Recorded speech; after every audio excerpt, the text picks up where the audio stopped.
میرے رسول پاک علیہ وسلم نے فرمایا بندہ اللہ کے سب سے قریب اس وقت ہوتا ہے جب وہ سجدے کی حالت میں ہوتا ہے۔ کس کے قریب ہوتا ہے؟ اللہ کے سب سے قریب ہوتا ہے وہ بڑا نیڑے ہے رب کے، بڑا قریب ہے، اس لیے کہ وہ حالت سجدہ میں، وہ جب سجدے کرتا ہے نا اس کی بارگاہ میں جب جھک جاتا ہے۔ آپ ذرا سجدے کی کیفیت دیکھیں نا، زبان بھی یہاں ہے، آنکھ بھی یہاں ہے، کان بھی، عقل بھی ساری، اس نے سارا کچھ رکھ دیا سجدے میں۔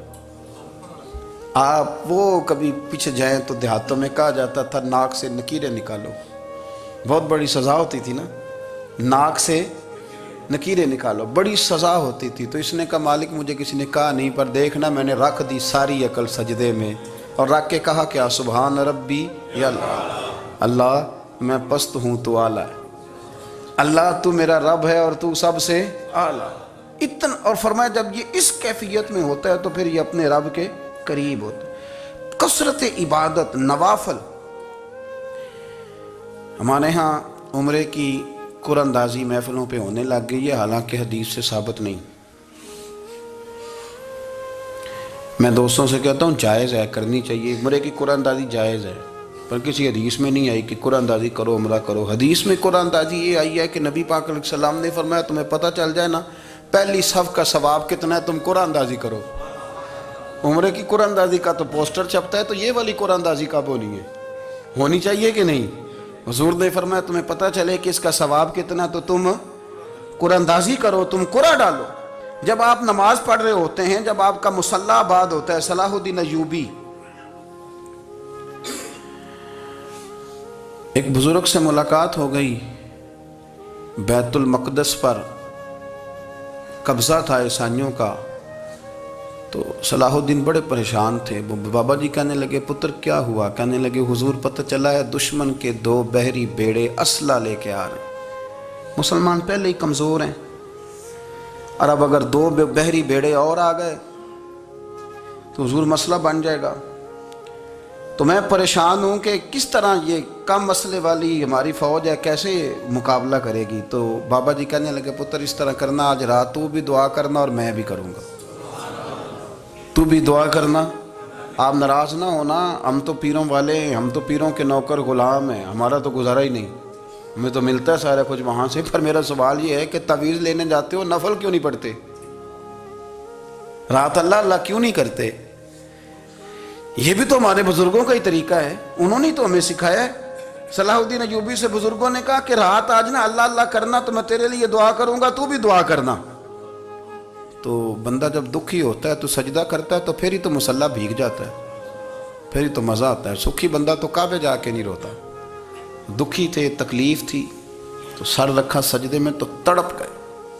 اور وہ بابا جی کہتے ہیں میں مسجد آیا تو صلاح الدین چیخیں مار کے رو رہا تھا اور کہہ رہا تھا مالک میں کوئی اپنی شان کے لیے تو نہیں نہ لڑ رہا، اللہ کو میں کوئی قبضوں کے لیے تو نہیں لڑ رہا، مالک تیرے لیے لڑ رہا ہوں، مجھے بے آبرو نہ کرنا، میری مدد فرمانا۔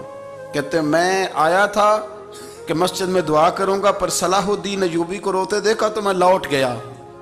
تو سویرے صلاح الدین ملے تو بڑے خوش تھے، میں نے کہا پتر کیا ہوا؟ کہنے لگے حضور وہ بحری بیڑے 2 آ رہے تھے نا اسلحہ لے کے، دونوں ڈوب گئے پانی میں ڈوب گئے۔ تو بابا جی کہنے لگے صلاح الدین وہ پانی میں نہیں ڈوبے، وہ تیرے آنسوؤں میں ڈوب گئے، وہ غرق ہو گئے، وہ جو تو نے مصلی آباد کیا تو وہ تیرے آنسوؤں میں ڈوب گئے، وہ غرق ہو گئے، وہ تباہ، اتنے قیمتی تھے تیرے آنسو کے بہا لے گئے دشمن کے بحری بیڑوں کو۔ میرے بھائی ٹھیک ہو گیا جی، میرے عزیز سمجھ لیں اس بات کو ہمیشہ کے لیے، اور اس پر غور کر لیں اچھے طریقے سے کہ میرے رسول کریم سید عالم صلی اللہ علیہ وسلم نے نا ہماری توجہ دلائی، حضور نے ہمیں بتلایا، ہمارا ذوق بڑھایا عبادت کی طرف۔ ایک صحابی تھے حضرت ابو فاطمہ رضی اللہ تعالیٰ عنہ، یہ ترمذی شریف کی حدیث ہے۔ نبی پاک علیہ السلام نے فرمایا ابو فاطمہ قیامت کے دن مجھ سے جلدی ملنا چاہتے ہو کہ دیر کے ساتھ؟ تو کہنے لگے حضور کون ہوگا جو دیر سے ملنا چاہے گا، ہم نے تو جان دے دی وعدہ دیدار پر۔ اعلیٰ حضرت فرماتے ہیں جان دے دی وعدہ اور نقد اپنا دام ہو ہی جائے گا۔ مجھے لگتا ہے کہ یہ سودا نقد و نقد ہو جانا ہے، چونکہ ہم نے جان دے دی وعدہ دیدار پر۔ آپ نے وعدہ کیا تھا کہ مریں گے تو پھر زیارت ہوگی، تو مر گئے ہم زیارت کی خاطر۔ جان دے دی وعدہ دیدار پر، تو نقد اپنا دام ہو ہی جائے گا۔ اے رضا، ہر کام کا ایک وقت ہے، دل کو بھی آرام ہو ہی جائے گا۔ تو حضرت ابو فاطمہ رضی اللہ تعالیٰ عنہ سے نبی پاک صلی اللہ علیہ وسلم نے فرمایا، جلدی ملنا چاہتے ہو کہ دیر سے؟ عرض کی، حضور فٹافٹ ملنا ہے، میں نے قیامت کے دن آپ سے جلدی ملنا ہے۔ تو نبی پاک علیہ السلام نے فرمایا، پھر اس طرح کرنا، دنیا میں رہ کے سجدے زیادہ کرنا، پھر سجدے زیادہ کرنا، قیامت میں ملاقات جلدی ہو جائے گی، قرب ملے گا تمہیں۔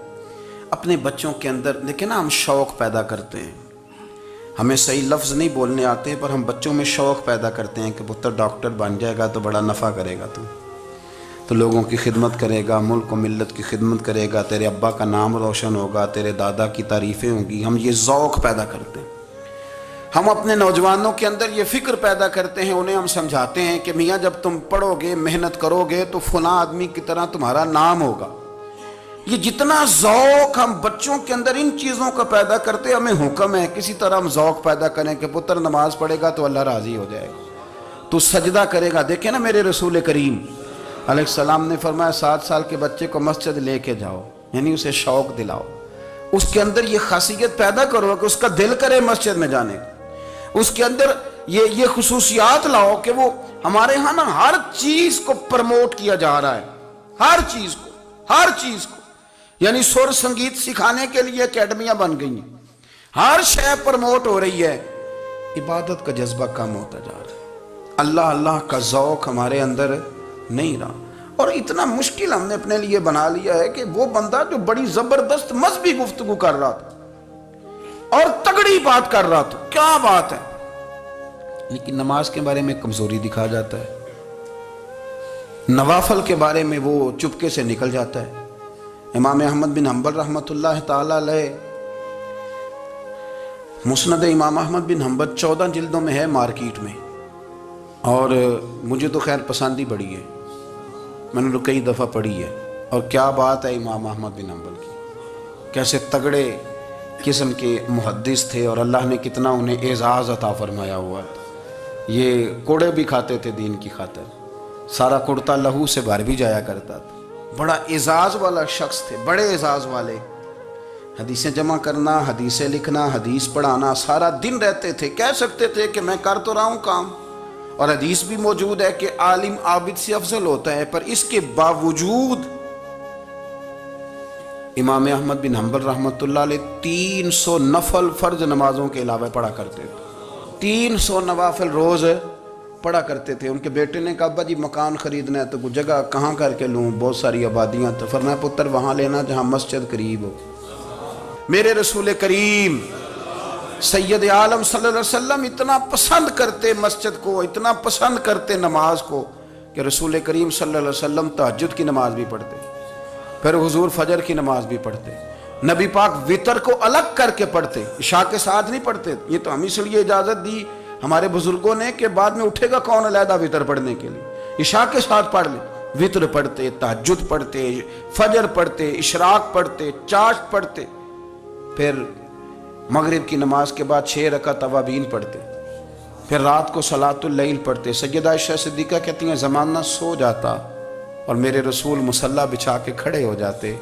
او یار، کھیتی باڑی کر کے نہیں، محنت مزدوری کر کے نہیں، جناب عائشہ کہتی ہیں میں یہ بھی دیکھتی کہ حضور ایک آیت شروع کرتے تو ساری رات اسی کو پڑھتے، اور میری نظر جاتی تو قدم مبارک پہ ورم آ جاتا۔